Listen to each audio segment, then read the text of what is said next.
예배도 못 드리고 신사참배를 할 때에 우리의 믿음의 선조들, 특별히 기독교가 주동이 되어서 나라를 살리는 아주 귀한 역사가 있는 날에 또 우한 바이러스 폐렴이라는 이 바이러스를 통해서 스스로 우리가 우리끼리 모여서 예배드리고 성도들은 가정에서의 시간 함께 예배드릴 줄 믿습니다. 어떤 면에서 보면은 좋은 경험도 될 수 있다 이런 생각을 해보는 것은 초대교회는 지금과 같은 이런 대형교회나 많이 모여서 함께 예배드리는 그런 시설도 또 그런 상황도 아니었습니다. 잡아가고 핍박하고 죽이기 때문에 집집마다 들어가서 그들이 모여서 공동체로 예배드리고 전체로 활동했고, 제가 중국 선교를 하면서 어떤 지하교회 지도자를 만났는데 자기 교회의 성도가 4만 명이 된다고 그래요.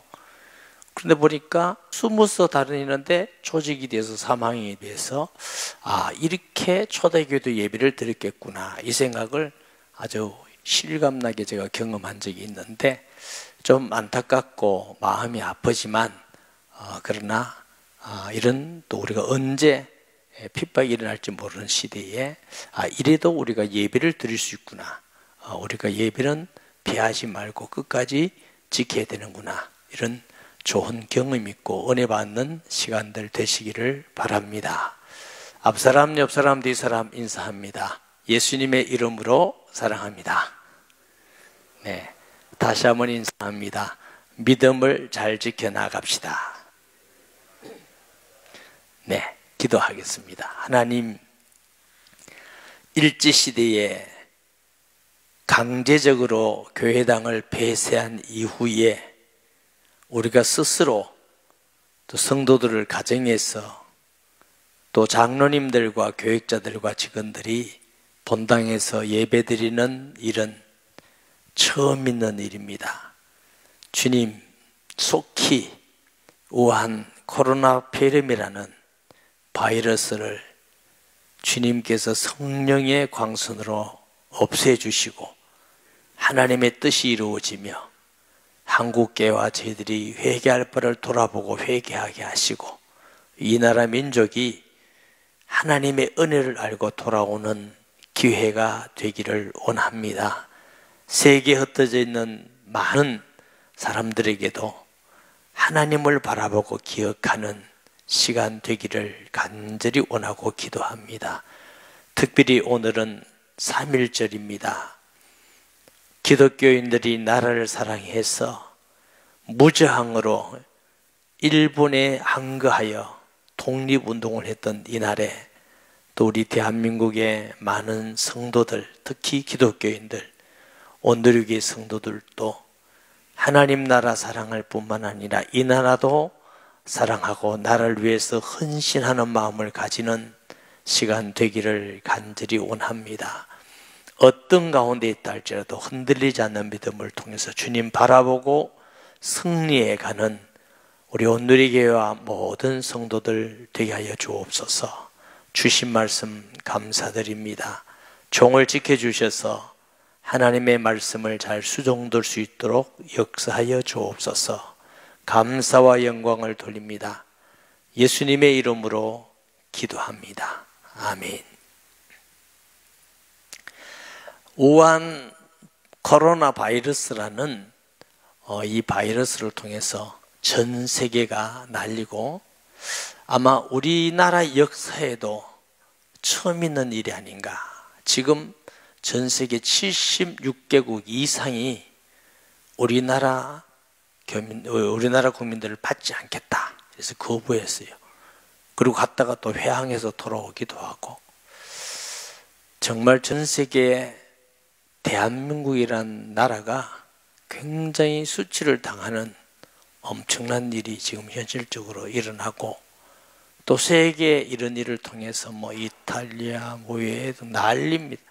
아주 세계적인 행사들이 취소가 되기도 하고 소문이 나기도 하고, 이런 일을 보면서 오늘 본문도 주님의 재림이 가까워지는 것 아니냐, 이런 생각들을 자꾸 해 가게 되고, 또 앞으로는 더 무서운 바이러스, 병들도 일어난다고 예언이 되어 있습니다. 이게 우한이라는 지역에서 스스로 생겨난 바이러스가 아니고 아주 전문가가 인간이 만들어진 바이러스라는 거죠. 전쟁을 위해서. 인간이 참 악하죠. 남을 죽이기 위해서 만든 것이 이게 어떤 경로로 퍼져나가서 좀 전 세계에 이렇게 되고, 아직 백신을 발견하지도 못하고 있는 그런 실정인 것을 우리가 보게 됩니다. 우리가 본문을 통해서 다시 한번 믿음에 깨어있고 경성하는 저와 여러분이 되어야 될 줄 믿습니다. 12절에 또 여섯째 천사가 그 대접을 큰 강 유브라데의 소돔에 강물이 말라서 동방에서는 왕들의 길이 예비되었더라. 여섯째 천사가 대접을 쏟았는데 유브라데 강, 문명의 발상지이죠. 그리고 고대에는 제국들이 전쟁이 끊임없이 일어난 지역입니다. 이게 물이 말라서 동방에서는 왕들의 길이 예비되었더라 그랬어요. 이것은 큰 전쟁, 16절에 보면은 아마겟돈이라는 전쟁이 일어나는데, 이 큰 어마어마한 전쟁을 위하여서 하나님을 대적하는 많은 왕들을 집결시켜서 전쟁을 일으키기 위한 재앙인 겁니다. 어떻게 보면은 우리가 현대적인 용어로 보면은 제3차 전쟁이 되지 않나. 하여튼 뒤에 일어나는 사건들을 볼 때 인류 역사상 더 이상 없는 엄청난 큰 전쟁을 예비하는 모습을 우리가 보게 되는데, 계시록 9장 13절에서 16절에는 여섯째 나팔장에는 4명의 천사를 풀었더니 2만만이 되는 엄청난 군사와 전쟁이 일어나서 인류 3분의 1이 죽는 그런 전쟁이 있는데, 그보다 비교할 수 없는 엄청난 마지막 선과 악의 전쟁을 예비하는 모습을 우리가 보게 됩니다. 13절에 또 내가 봄에 개구리 같은 새 영이, 성경에는 개구리는 좋고 선한 것으로 나와 있지 않습니다. 추하고 더럽고 부정한 짐승으로, 왜냐? 피늘이 없고 더럽고 추한 것이죠. 레위기 11장 10절 말씀 봅니다. 물에서 움직이는 모든 것과 물에서 사는 모든 것, 곧 강과 바다에 있는 것으로서 지르러미와 비늘 없는 모든 것은 너희에게 가정한 것이라. 이 개구리가 하나님 앞에 가정한 동물로 이게 표현되어 있고, 이 개구리 같은 새 영인 14절에 보면 이게 귀신의 영이라고 그랬죠. 새 영이 용의 입과 짐승의 입과 거짓 선자의 입에서 나오니, 이게 소위 마귀의 삼위일체라고 합니다. 이게 용의 입, 짐승의 입이 거짓 선자의 입 같지만 사실은 하나입니다. 사탄의 역사입니다. 사단에서 모든 게 나오는 역사인데, 사단이 악한 일을 통해서 용같이 역사하는 것을 말합니다. 정권을 통해서, 군세를 통해서 힘을 가지고 악한 일을 하는 것이죠. 불의를 행하는 것이죠. 불법을 짓게 불법을 행하는 것이죠. 일제시대 때도 얼마나 일본 사람들이 악했는지 모릅니다. 주권을 빼앗고 우리 국민들이 농사하는 것을 공출한 힘으로 빼앗아 가기도 하고, 또 신앙의 자유를 빼앗아서 신사참배를 거부하면은 목사님, 장로님들을 잡아서 감옥에 가두기도 하고 고초를 치르기도 하고, 황국 시민한 이름을 가지고 죽인다 하면서 한국 사람을 조세행증이라 해서 구별돼서 악을 행하고, 이것이 꼭 일제시대만 있는 것이 아니고 공산주의 시대도, 북한에서도 또 정권을 잡은 사람들이 자기들이 하면은 의롭고 남이 하면 불이라고 말해서 불법을 행하고 불의를 하고, 이런 것은 모든 불의와 불법은 사탄이 하는 역사입니다. 하나님은 불의하지 않습니다. 하나님은 악하지 않습니다. 모든 불의의 불법, 남을 죽이기 위해서, 그게 정치적으로든지 사업적으로든지 무슨 그것이 인간적으로든지 모든 불의 뒤에는 배후 조종자가 사탄입니다. 그리고 부패하게 만듭니다. 부패하게 만들어서 부정적이게 만들고 타락하게 만들고, 이건 사탄의 역사, 사탄이 하는 것입니다. 얼마나 사람들이 부패하고 부패하게 됐느냐. 지난번에도 우리나라에 어떤 사람이 그냥 투자하는 일들, 자기 자식의 연수받은 그거 무슨 모든 거짓을 했는데도 이 백성들이 전적으로 그 사람은 착하고 의롭다 그러고, 그 사람들은 뻔뻔하게 나와서 자기는 죄가 없다고 무죄하다고 주장하고, 이래도 또 지지하는 사람들이 생기고, 정말 저럴 수 있겠나 하는 만큼 불의하고 부패한 것이지요. 뿐만 아니고 거짓의 영입니다. 거짓말을 많이 합니다. 거짓말을. 요즘 신천지인데 이 많이 거짓의 영이 잡힌 자입니다. 자기가 하나님이다. 얼마나 많은 사람이 미혹되어 있습니까? 여러분, 거짓은 그것만 거짓이 아닙니다. 하나님 말씀을 제쳐놓고 자기 말을 하는 게 다 거짓입니다. 하나님은 살아계시는데 하나님이 없다. 그게 거짓말입니다. 예수님은 하나님의 아들 구주인 줄 믿습니다. 그리스도인 줄 믿습니다. 어떻게 예수만 구원이 있냐? 마음에도 구원이 있다. 그게 거짓말입니다. 예수 믿는다고 구원받느냐? 아니다. 그런 면에서 보면 종교차별금지법, 동성연애, 이게 전부 다 거짓의 영이 하는 것입니다. 사람이 개인적으로 진실할 수 있습니다.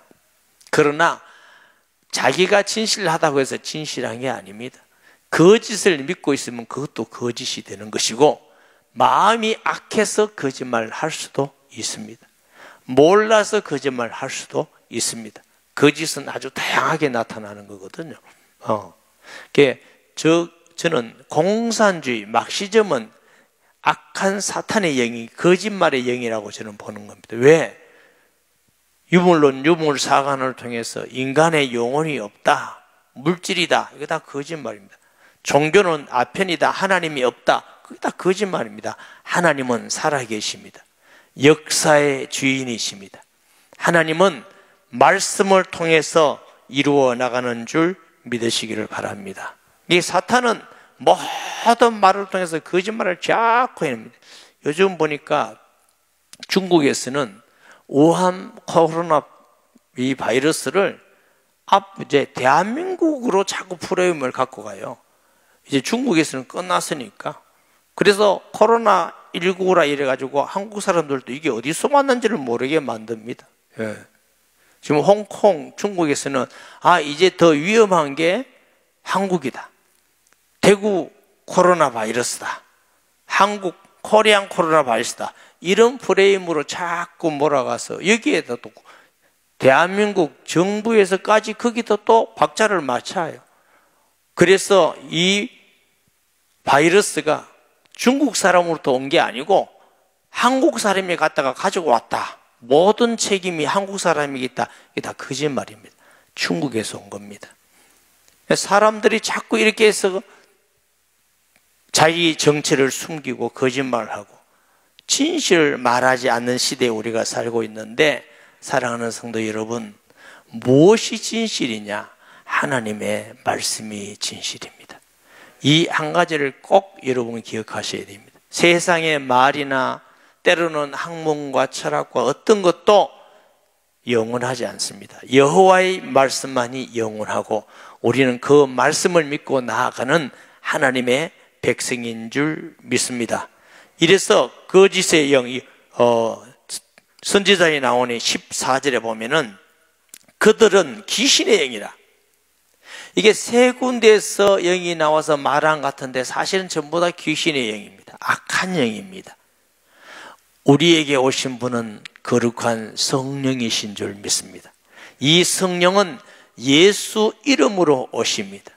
예수 믿는 자에게 성령을 선물로 주시고, 예수 이름으로 기도할 때 성령이 역사하시고, 예수 그리스도를 증거할 때 성령이 역사하시고, 예수 이름으로 모일 때 성령이 역사하시고, 할렐루야. 우리는 거룩한 영을 받은 하나님의 성령이 임맞은 자인 줄 믿습니다. 그렇지 않으면 이 악한 귀신의 영 가운데에서 자꾸 하나님을 없다 안 믿는다. 예수님 안 믿는 사람들 중에서 마음이나 윤리적으로는 우리보다도 착한 사람들은 많아요. 근데 사람들은 그게 기준인 줄 알아요. 자기의 마음이 진실하고 착하니까 나는 죄가 없을 거다. 내가 아는 지식은 맞다. 아니에요. 진실과 거짓은 그렇게 구분하는 게 아닙니다. 하나님의 말씀을 떠나서 자기 생각을 가지고 자기 주장을 하는 게 다 거짓입니다. 그런 정도는 그리스도인들이 분별할 수 있는 영적 분별력이 있어야 될 줄 믿습니다. 이 귀신의 영이 이적을 향하여 온 천하 왕들에게 가서, 이 귀신이 사람을 미혹할 만큼 이적을 행하여 표적을 나타내요.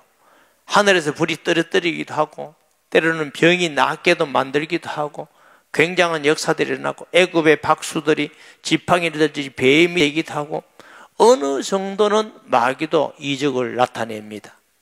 사랑하는 여러분, 지금 시대는 표적과 이적과 기사가 있다 할지라도 하나님의 역사구나. 예수님 이름으로 기도하던데요, 성경을 보던데요, 예수 이름으로 명하던데요, 그래서 일어나는 기적인데요, 속지 마시기 바랍니다. 기준이 있습니다. 그럼 무엇이 진짜냐? 예수님이 기준이십니다. 그 사람들이 예수님을 전능하신 하나님으로, 하나님 보내신 유일하신 아들로, 이 땅 오신 그리스도로, 동정녀에게 성령으로 잉태되셔서 역사 가운데 오셔서 우리 가운데 죽으시고 육체적으로 역사 가운데 부활하셔서 믿는 자 속에 계시는 성령으로 오시는 분, 그렇게 믿는 것이 맞습니다. 이것을 부인하고 예수님이 하나님 아들 그리스도의 심을 부인하고 기적과 표적 어떤 것을 나타낸다 할지라도 그건 거짓 이적입니다. 그리고 혹시라도 예수 이름으로 한다 할지라도 자기의 육신적인 이익을 위해서, 명예를 위해서, 이름 내기 위해서, 자기를 나타내기 위해서 표적과 기사를 행하면은 잠깐 동안 하나님이 쓸지 몰라도 버림을 받게 됩니다. 오직 우리에게서 영광 받으실 분은 하나님 한 분밖에 없는 줄 믿습니다. 우리가 살아가는 것도 은혜요, 우리가 구원받은 것도 은혜요, 모든 것이 하나님의 은혜로 되어지는 것이지 우리가 능력 있고 잘나고 지혜롭고 훌륭해서 되어진 일이 아닙니다. 모든 사람은 죄를 범하였음에 하나님의 영광에 이르지 못하더니, 우리는 하나님께 범죄한 존재고 우리는 멸망받을 존재였지 우리가 대단한 선하고 능력 있는 존재가 아닙니다. 오직 하나님의 은혜로만 구원받아 자녀되었기 때문에 바울도 고백하기를 나의 나된 것은 하나님의 은혜로다 하고 고백했습니다. 이것이야말로 참되고 바른 신앙인 줄 믿으시기를 바랍니다. 이적을 향하여 온 천하 왕들에게 가서 하나님 곧 전능하신 이의 날에 있을 전쟁을 하여 그들을 모으더라. 하나님의 날에 전쟁을 위해서 많은 왕들과 주권자들과 권세자들이 미혹돼서 가게 되는 것입니다. 저는 이 성경을 읽으면서 시진핑이라는 사람이 여기에 잠깐 또 쓰임받는 거 아닌가. 중국 몽이라는 것을 가지고 저 아프리카다 뭐다 돈을 막 빌려줘가지고 그 돈을 빼고 그 돈 가지고 압력을 형성하고 그 압제하고, 그리고 이 시진핑이라는 사람이 이제는 중국 다 해서 모태똥과 같은 그런 엄청난 권력을 지금 다 가지고 있어요. 그래서 교회를 핍박하고, 그래서 그 권력을 가지고 막 독재를 하고, 거기에 또 따라가는 나라가 있다면 정말 불행한 나라다. 우리나라도 이 정권이 중국을 너무 가까이 하는데 우리는 중국이 우리에게 혜택을 준 적 한 번도 없습니다. 늘 우리는 종 같았습니다. 그러면 미국이 우리나라를 건질라나? 그건 아닙니다. 하나님이 우리를 건지십니다. 그러나 미국을 사용하셨는데 미국은 우리에게 너무 멀리 있어서 우리나라를 뺏기 위해서 한 적은 한 번도 없습니다. 일본도 우리나라를 뺏으려고 그랬고, 러시아, 중국, 우리나라를 탐내지 않은 나라가 주위에는 아무도 없습니다. 근데 세계에요. 열강 중에 4대 열강이 우리 주위에 다 있습니다. 미국, 중국, 러시아, 일본. 우리 힘으로 이길 수 있는 게 아닙니다. 우리요, 일본 욕하지만 일본한테 택도 안 됩니다. 중국 못 이겨요. 러시아 못 이겨요. 그래서 우리나라가 정말 우리가 세상적으로 지혜롭게 하려면 가장 강한 미국하고 동맹을 맺고 하나 되어야 이 많은 이때와 같은 나라들에서 우리가 보호를 받게 되는 것입니다. 어떤 역사학자들은요, 이 나라는 이리때라고 표현했어요. 이리때. 그럼 우리나라도 그러냐? 그렇습니다. 힘이 있으면 옆에 나라를 자꾸 잡아먹으려는 게, 이게 나라의 속성이라고요. 지금까지 우리나라를 잡아먹지 않으려고 하고 도와준 나라는 미국밖에 없습니다.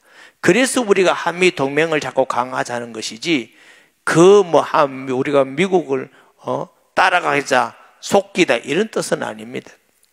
그래서 우리나라 역사 가운데 지키는 유일한 길이 힘 있는 나라를 하고 동맹을 맺어야 돼요.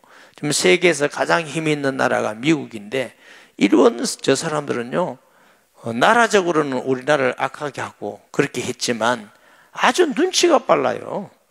일본에게 미국한테 딱다리 붙어가지고 안전하게 혜택을 다 보고 있잖아요. 결국은 목적이 뭐냐? 정치하는 사람은 백성을 안전하게 보호하고 백성이 편안한 삶을 살고 풍요로운 삶을 살고 잘 살도록 하는 게 그 나라 정치가여야 됩니다. 그게 통치해야 됩니다.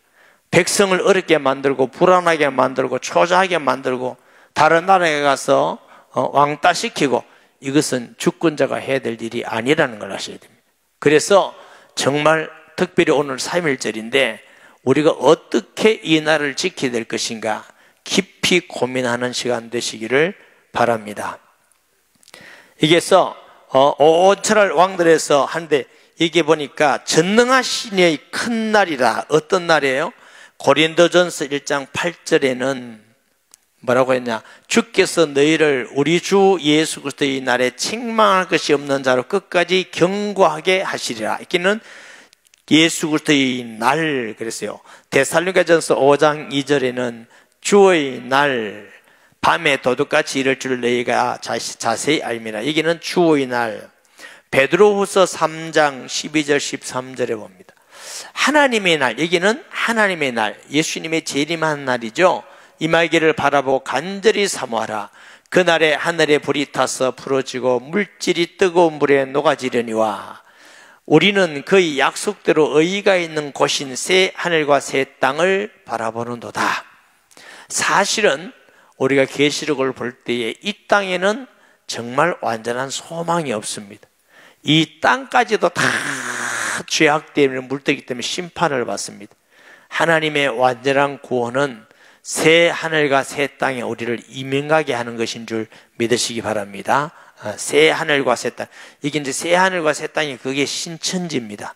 그래서 신천지 놈들이 자꾸 저기들이 신천지라는데 사실은 신천지가 아니고 지옥천지입니다. 그게 아주 좋은 이름은 이단들이 다 갖다 붙이고 나쁜 사람이죠. 거짓의 영의 것이죠. 그리고 이렇게 해서 왕들이 전쟁을 준비하지만 그 전쟁에 완전히 패망하게 될 줄 믿습니다. 요한계시록 19장 19절에서 21절 말씀 봅니다. 또 내가 보매 그 짐승과 땅의 임금들과 그들의 군대들이 모여 그 말 탄 자와 그의 군대와 더불어 전쟁을 일으키다가 짐승이 잡히고 그 앞에서 표적을 행하던 거짓선자도 함께 잡혔으니 이는 짐승의 표를 받고 그의 우상에 경배하던 자들을 표적으로 미혹하던 자라.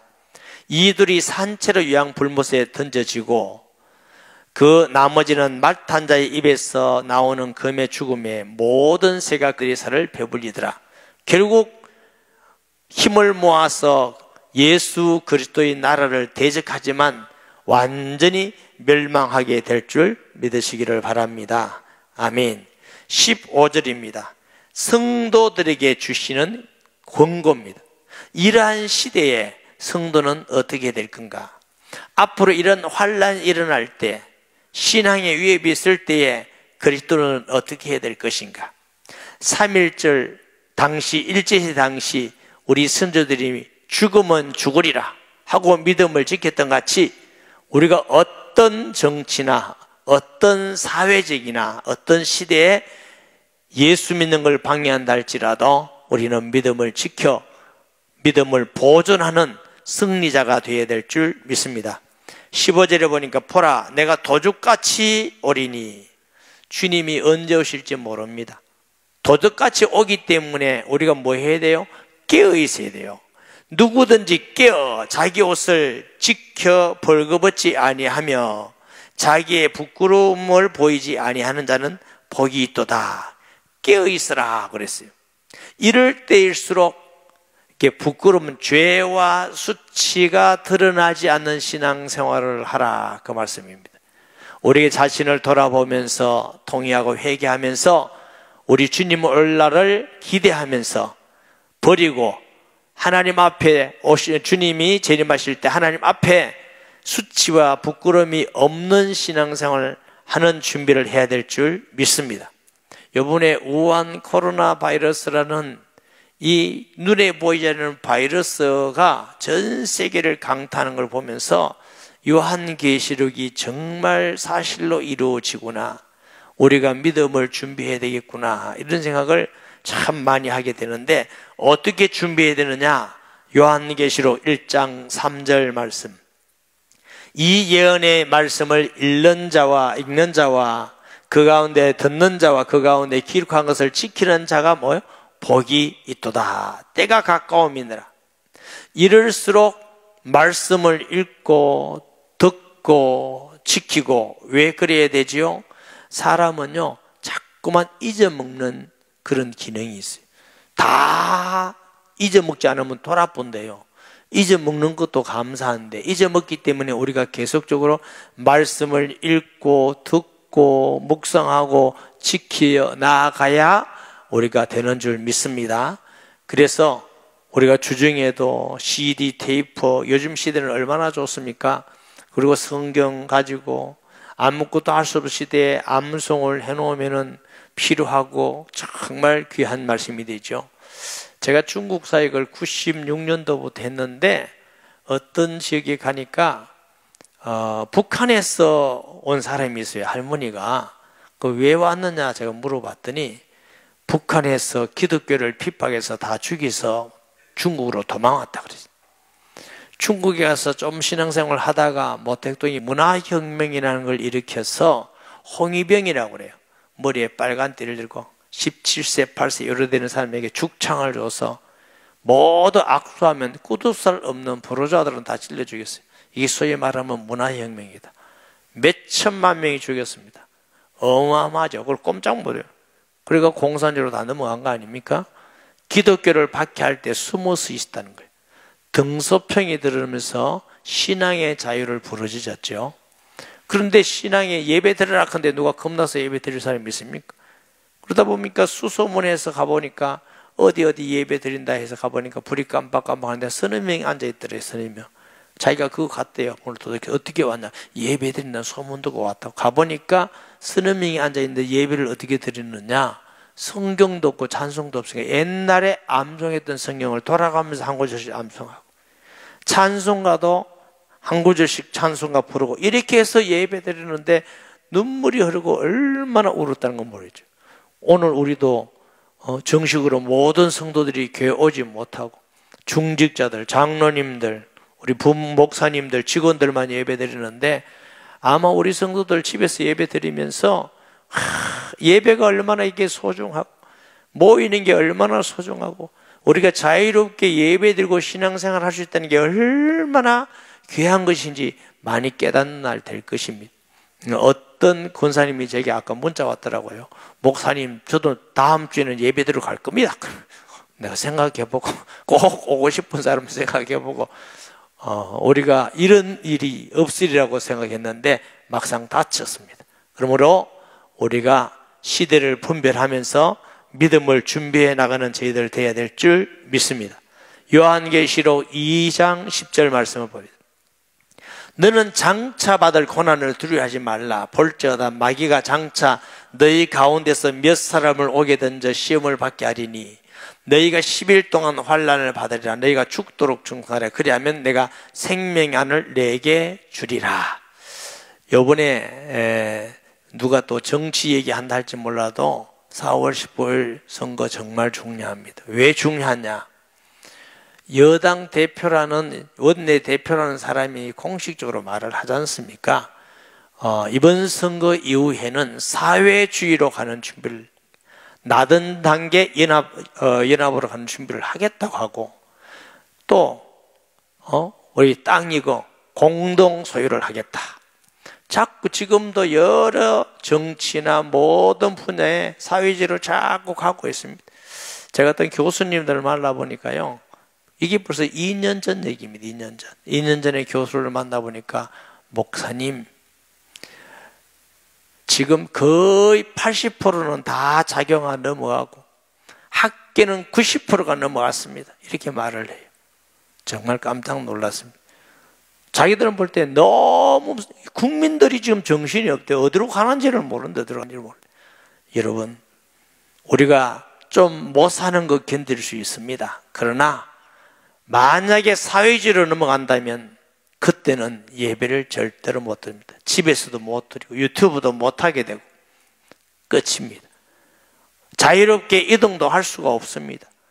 여러분 그렇게 힘써서 샀던 집도 여러분 마음대로 안 됩니다. 여러분 땅 마음대로 안 됩니다. 우리도 저 헌금해서 여러분 허리 쪼라매고 헌금해서 샀던 교회 비전센터 우리 마음대로 할 수가 없습니다. 어떤 것 자유도 없습니다. 그렇다면 이거 얼마나 중요한 일이냐? 사회주의로 넘어가는 것만은 절대로 우리가 막아야 될 일입니다. 그래서 믿는 모든 사람들은 우리 교회뿐만 아니고 정말 사회주의는 막아야 된다. 공산주의는 막아야 된다. 우리가 좀 못 살고 허리줄 매고 고생할 수 있습니다. 그러나 사회주의로 넘어가면 허리만 매는 거 아니고 저 북한같이 안 된다는 보장이 어디 있습니까? 베네수엘라 같이 안 된다는 보장이 어디 있고 쿠바 같이 안 된다는 보장이 어디 있습니까? 굉장히 중요하다는 걸 알고 특히 오늘 3.1절 되는 이 시기에 우리가 정말 깨어서 기도하고 여러분들이 힘을 내고 나라를 지키는 성도가 되어야 될 줄 믿습니다. 3.1절에도 기독교가 주관해서 일본 압제에서 식민지에서 그 어려운 데서 독립운동을 부르고 얼마나 많은 사람이 죽었습니까? 아무것도 손에 잡지 않고 무저항으로 갔지 않습니까? 그렇다면 지금 기독교가 이 나라를 위해서 일어날 때입니다. 일어나야지. 이렇게 잠잠하고 있으면 다 넘어간 다음에는 모든 걸 잃어버리게 됩니다. 그러면 어떻겠습니까? 여기 계신 분들은 뭐 장로님이나 뭐 몇 명 젊은 목사님들 빼놓고 저와 같은 한 사람은 넘어가도 목숨 걸고 가만히 앉아 있으면 밥 먹고 살아요. 뭐. 그럼 우리 다음 세대를 어떻게 하겠냐? 우리 아이들을 어떻게 할 것이며, 믿음은 어떻게 하며, 신앙은 어떻게 할 것이며, 그들의 앞을 삶은 어떻게 할 것이며, 우리가 이 일에 우리 후손들에게 아름다운 땅, 자유로운 대한민국을 물려줘야 되지 않겠습니까? 그렇다면 우리가 가만 앉아서 이거가 될 일이 아니고 정말 여러분이 힘을 다해서 이 나라를 지켜야 될 줄 믿습니다. 우리가 영적으로 하나님 나라도 지켜야 되지만 이 나라도 지켜야 돼요. 16절 봅니다. 이 세 영이 히브리어로 아마겟돈이라는 것으로 왕으로 모으더라. 이제 대전쟁을 위해서 이제 하나님을 대적하기 위해서 믿지 않은 왕들을 미혹하고 이적을 보이고 속이고 거짓말을 통해서 이제 다 세력을 모아놓고 이길 것 같습니다. 그러나 완전한 실패를 하게 될 것입니다. 17절에 일곱째 천사가 그 대접을 공중에 쏟음에 큰 음성이 성전에서 보호자로부터 나서 이르되 되었다 하시니, 여기 보니까 일곱째 천사가 대접을 공중에 쏟았어요. 이 공중은 누가 가하는 것이죠? 사탄이 거하는 곳입니다. 공중에 솟았다만 사탄의 나라를 완전히 진멸하고 멸망하기 위한 하나님의 계획인 줄 믿습니다. 에베소서 2장 2절 말씀에 마귀를 어떻게 했어요? 그때 너희는 그 가운데 행하여 이 세상 풍속을 주고 공중의 권세 잡은 자를 따라서 누구예요? 마귀예요. 마귀를 완전히 소멸하고 진멸하기 위해서 일곱째 대접을 공중에 쏟았다 이렇게 되어 있어요. 여기에 되었다 하는 말이 있죠. 되었다 하는 말은 완성했다 하는 뜻입니다. 하나님께서 사단을 멸하시고 자기의 백성을 구원하신 일을 완전히 성취하셨다 하는 뜻입니다. 요한복음 19장 30절에 예수님께서 다 이루었다 그랬어요. 예수님께서 다 이루었다 말씀은 무슨 말씀이냐? 하나님의 아들 예수님이 오셔서 모든 구원의 길을 다 이루었다는 뜻입니다. 이제부터 누구든지 예수 믿으면 구원받습니다. 십자가에서 다 이루셨다는 것은 모든 구원받는 길을 완전히 다 이루어 놓으셨다. 이제 누구든지 예수만 믿으면 구원받는 길이 생기습니다. 그러나 이 구원의 길이 오늘 본문에서 하나님이 되었다 하는 말은 이제는 완전히 구원받을 사람을 다 구원받게 하시고 심판할 자를 완전히 심판하도록 완전히 다 준비가 되었다 하는 완성의 의미의 뜻이 있습니다. 18절 말씀에 보면 번개와 음성들과 우레소리가 있고 또 큰 지진이 있어 얼마나 큰지 사람이 땅에서 온 이래로 이같이 큰 지진이 없었더라. 하나님의 심판의 절정입니다. 이 지진이 얼마나 큰지 온 세상이 뒤집히고 세상에 지금까지 있었던 지진이 아니라 온 지구가 흔들리고 놀라운 그런 지진이 일어나는 것을 말하고 있습니다. 19절에 큰 성이 세 갈래로 갈라지고 왜? 지진 때문에. 성이 갈라졌단 말은 온 지구가 곳곳에서 산산조각이 나듯이 다 무너졌단 말. 만국의 백성들도 무너지니 큰 성 바벨론이 하나님 앞에서 기억하신 바 되어 그의 맹렬한 진노의 포도주 잔을 받으매. 바벨이 뭐요? 하나님을 대적하는 무리들이죠.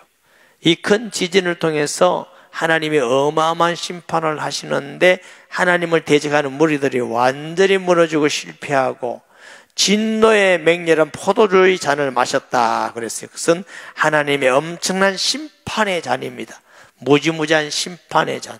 아무리 인간이 대적하고 인간이 모아서 왕들이 무기를 모아서 하나님을 대적한다 할지라도 하나님을 대적해서 이길 자가 있겠습니까? 하나님의 심판만 있을 뿐인 줄 믿습니다. 20절에 각 섬도 없어지고 산악도 간데 없더라 그랬어요. 요한계시록 16장 14절 말씀에 보면 하늘의 두루마리가 말리는 것 같이 떠나가고 각 산과 섬이 제자리에 옮겨지더라 그랬어요. 여기 보면은 하나님께서 여섯째 인을 떼실 때에 어떤 일이 일어났어? 하늘에서 막 별이 떨어지고 하늘이 흔들리고 놀라운 재앙과 역사들이 일어났습니다.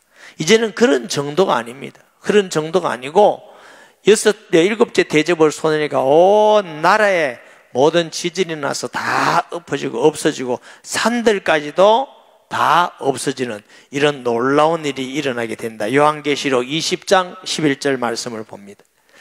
또 내가 크고 흰 보좌와 그 위에 앉으신 이를 보니 땅과 하늘이 그 앞에서 피하여 간데 없더라. 사실은 기독교의 신앙은 이 지구까지도 온데간데 없이 휘마여 전부 다 종이짝하지 말려고 심판을 받게 되고 하나님 나라에서 새 예루살렘이 내려와서 우리는 영원한 하나님 나라에 안식하게 되는 것이 하나님의 계획임을 우리가 믿습니다. 21절에 또 무게가 한 달란트에 되는 큰 우박이 하늘로부터 사람들에게 내리매 사람들이 그 우박의 재앙 때문에 하나님을 비방하니 그 재앙이 심히 큼이라. 애굽에서 10재앙 중에 7째 재앙일 때 우박 재앙이 일어났어요. 우박으로 막 떨어져서 사람을 막 해치고 죽이고 그리고 여호수아 군대가 기본을 용서하고 공격할 때 벳호론이라는 지역에 또 우박에서 사람들을 칼에 죽은 자보다 사람의 죽은 자가 더 많더라 그랬는데, 이게 보니까 한 달란트는 약 35kg 된다고 그래요. 35kg 되는 우박이 막 떨어지니까 그거 맞으면 안 죽을 사람이 어디겠습니까? 막 떨어지고 재앙인데, 이런 엄청난 재앙이 일어남에도 하나님을 비방하니 그 재앙이 심히 큽니다. 그러면 하나님 앞에서 회개하고 돌아올 기회가 끝까지 있는데도 끝까지 하나님을 비방하고 원망하고 불신앙하고 대적하고, 그러면 심판받는 길밖에 없는 것이죠. 여러분, 우리가 어떤 일을 당할 때 하나님께 돌아가야 될 줄 믿습니다.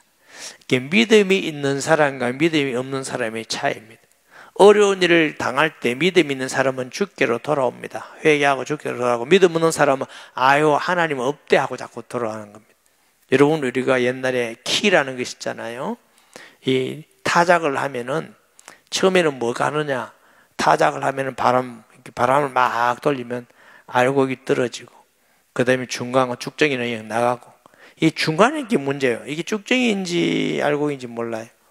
우리 어머니 보니까 요건 어떻게 했냐면 키라는 거, 여러분 잘 모르는 분이 계시는지 모르겠는데, 오줌 싸면 덮어 쓰는 게 있습니다. 오줌 싸면 덮어서가지고 이웃집에 소금을 얻어오느라 한 3집을 가야 돼요. 3집 소금 오는데, 우리 누나는 오줌을 자주 그거 쓰고 가는 걸 내가 봤어요. 저는 한 번밖에 안 갔어요. 한 번밖에 안 갔어요. 그러면 가면은 그 이웃 사람이 수치를 창피를 준다고 막 빗자루 가지고 막 그 키를 때리고 막 그래서 이 체이라고 그래. 키 때리고 이러면 막 얼마나 부끄러운지 아마 창피를 줘서 절대 오줌 싸지 마라 그런 것이죠. 근데 그 어머님이 중간에 이렇게 퀴즈를 해요. 알곡은 자꾸 품 안으로 들어오고 쭉정이는 자꾸 나가고, 그래 쭉정이는 버려서 이제 불에 태우는 겁니다. 그와 똑같아요.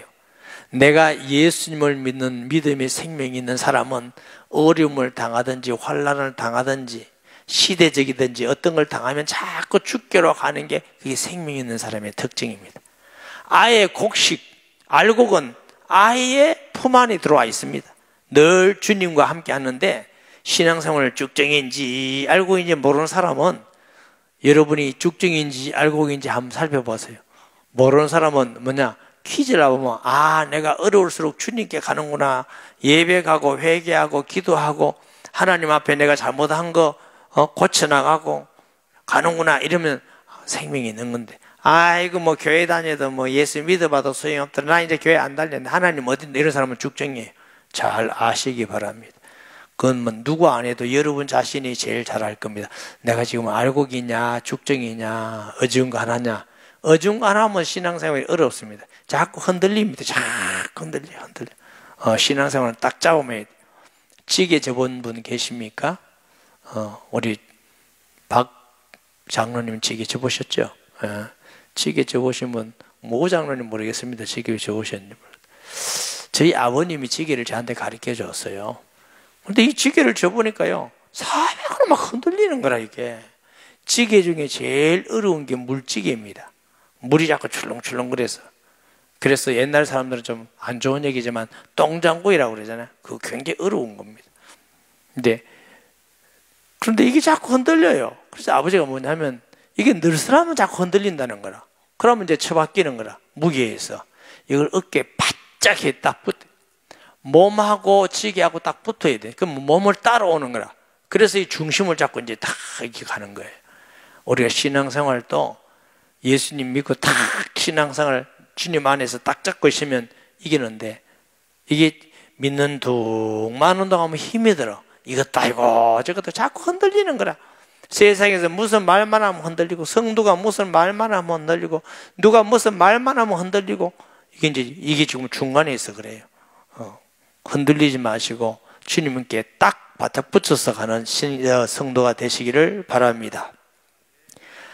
이렇게 재앙이 일어났는데 끝까지 하나님을 비방하고 그 큰 재앙이 심하더라 그랬습니다. 우리가 이럴 때일수록 어떻게 해야 되느냐? 주님의 재림이 가까운 징조를 볼 때일수록 깨어서 기도하고 믿음을 지켜놔야 될 줄 믿습니다. 꼭 승리하는 성도 되기를 예수님의 이름으로 축복합니다. 말씀은 기억하면서 통성 기도하겠습니다. 하나님 아버지, 은혜와 사랑을 감사드립니다. 정말 대한민국 교회가 처음 있는 많은 교회들이 예배를 드릴 수 없는 이런 안타까운 실정이 있습니다.